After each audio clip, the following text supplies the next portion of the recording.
While political parties and independent candidates contesting the 2024 general elections next month today sign the Electoral Code of Conduct in Midrand.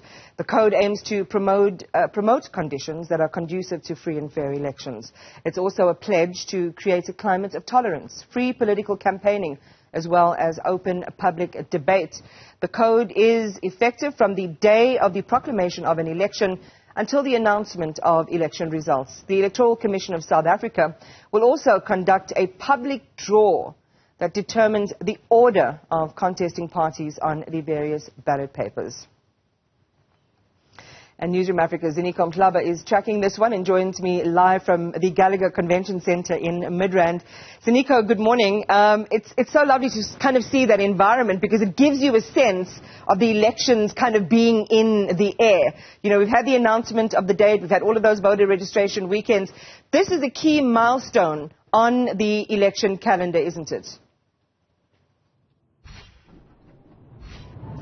It is indeed, Iman, a very, very important step towards that very important day, which is the 29th of May 2024, where South Africans will be going out in their numbers to cast their votes. Well, it's a very special election year in many fronts, Iman. You'll also remember that this is the very first election where South Africans will also get an opportunity to vote for an individual they believe is able and will be able to champion their needs as an independent candidate outside political confinement or political parameters. So today it's one of those days where now we're getting closer to that particular date, which is the 29th, where political parties now will have to commit themselves to conducting themselves in a manner that is within the confinements of the Electoral Code of Conduct. So we'll see political parties today coming all the way from wherever they are based as far as their campaign trail is concerned to come to this particular wall where they'll be able, to commit themselves in front of South Africans and say, hey, we are willing to contest these elections in a fair, and transparent manner without contravening any values of the Code of Conduct. Remember that we're talking about a very heated election year. We've got the traditional political parties, which we know, especially the top three, top four, such as the ANC, EFF, but also the new kids on the block, the Umkhonto weSizwe political party. Well, that party has been able to utterances which have shaken up South Africans in terms of saying that if their preferred leader who's not in the ballot, they'll be anarchy in the country. But we also saw and heard the IEC coming out and condemning that act. And of course, we saw some actions taken by the MK party to call their individuals to order. So today will also be interesting to see if this party will be able to come here and sign that code of conduct. We'll try to get the IEC as soon as they make their way to us to find out from them what are the penalties that should political parties not come and sign this particular code of conduct and not pledge their commitment to free and fair elections. So that's the latest. In a moment we'll be joined by the chairperson Mhlaba, but he's still making his way. As soon as it comes through, we'll be able to have a conversation with them. So the stage is set, the media are here, but we have not seen any political party yet that has come out. We know that some representatives from the ruling party are on their way, but the minister and the president will also be here to represent government just to ensure that all the processes and proceedings go according to plan. So that's the latest from us, man, for now. And just a quick one, Ziniko, before I let you go. As you say, the stage is set. You're hoping to speak to IEC Chair Mosotho Moepia imminently. And, of course, these proceedings will roll out. Very key part of it, the signing of the pledge, but also the draw. Tell us about that.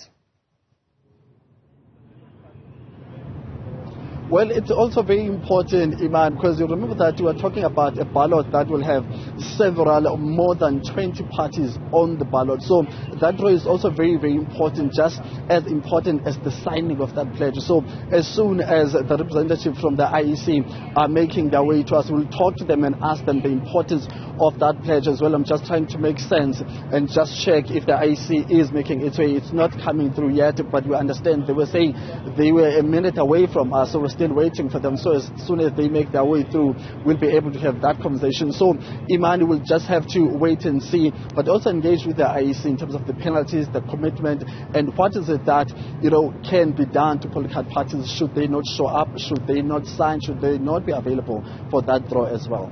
Let's take you back to the Gallagher Convention Centre in Midrand. That's our reporter Ziniko Mhlaba, who will be talking to the chair of the IEC, Mosotho Moepia. Ziniko. That's right, Iman, and of course the chairperson of the IEC has just joined us now as, we were building up to this particular event, which is scheduled to start at 10 o'clock. Let's bring him in now. And Dada Moapa, thank you very much, sir, for your time. A very important milestone as we mark the 29th of May, which is a very important day in South Africa. How important is this day, the pledging and the signing of this pledge? It is very important. It is symbolic but very significant. I say so because every one of the candidates that will be participating in these elections has in fact signed a commitment to abide by the Code of Conduct in these elections. But we have a duty as the Commission, and so do parties and their candidates, to promote the code. And today we have called this gathering to do two things. One, to publicly get leaders of political parties to commit publicly when they submitted their forms, nomination forms. This was really a matter that was between us and them. But today they are saying it publicly to the country at large and to their supporters. The second one is that we will follow this with a draw for the first spot on the ballot paper. That too is very significant. People hold that if you're first, you have an advantage. If you're in another position, you have an advantage. But that advantage is earned through a ballot paper draw that we do publicly, which will happen here today. Has the IEC come across any problems as far as the signing of the pledge between yourself and the political parties, but also are there any objections to what is likely to be happening today? We know that there are some political parties that have publicly made statements saying that if their preferred candidates, in this case the MK party, are not on the ballot, they might not have free and fair elections. Are you concerned about that? We are concerned about that. We have said so before. No one is immune from abiding with the legislative prescripts that bind us in conducting elections. And I want to make an appeal that we comply with the spirit and letter of the law. Parties, ourselves, and supporters. Anyone who is aggrieved by anything, we have dispute resolution mechanisms in this country, more than sufficient, and very quick relief or clarity that is sought can be obtained. We are, as you would know, in a court with in the Electoral Court with the MK, if you're referring to them, and I don't think, in fairness, we should be talking about this issue.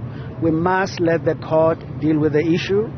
We work with the MK as a party because it is a party that is contesting these elections, and like any other party, we look forward to cooperating with them cooperating with us as we conduct these elections. Talk to us about how special these elections are. In previous years, South Africans have not had any issues with the credibility of the results of the processes during this period, but now we've got additions as far as the election process is concerned. We've got independent candidates. There have been issues in terms of the numbers and signatures that are required. So credibility-wise, how sure are you as the IEC that you've got all your ducks in a row? I'm really pleased to say this to you and to our viewers, that nothing is going to be compromised in the credibility of these elections. Every election is very different and unique in its own way. These elections, as you have said, have more contestants, more registered voters, independent candidates for the first time. We have done everything to ensure that the credibility of the elections are upheld. Right. Logistic-wise now, the election day is not far from now. It's about 6-8 weeks now. In terms of the logistics, I know you might not be directly involved, but as an oversight, body, in terms of the logistics, voting stations, the weather patterns are changing. You know, have you noticed, have you made any special measures in case of any disasters, but also ensuring that voting stations have all the necessary documents and the equipment? Yes, I must say to you, we are confident. The arrangements we have in place as the Commission, what we see our officials do on a daily basis is moving us forward. You know, an undertaking such as an election, it's a very interesting undertaking. It is made up of a whole lot of projects, close to 500 all in all. Each one of them culminating to the day you will know as the 29th of May. We as the Commission look at how we are doing, or how the institution is doing generally in relation to those preparations. And the information that is before us is gratifying in that in many areas of the work that we do, we are running ahead of schedule or on schedule. We have nothing to worry about as we speak. Thank you very much for your time. You're most welcome, and it's good to have you here. Thank you, sir. That's the chairperson of the IEC, just giving us a sense of how important this day is, but the state of readiness for the upcoming elections. We know that in a few minutes now, political parties, leaders of political parties, as the chair said, are expected to come all the way to this particular hall to sign and pledge their support, but also that very important draw, who will be at the top of that ballot. We'll wait and see. Iman, it's back to you for now. Yeah, always nice to have a little bit of fun, I suppose, and levity, Ziniko, at what can be very serious and austere proceedings. So thank you for that update and the conversation with the IEC Chair, Masutu Moyepia.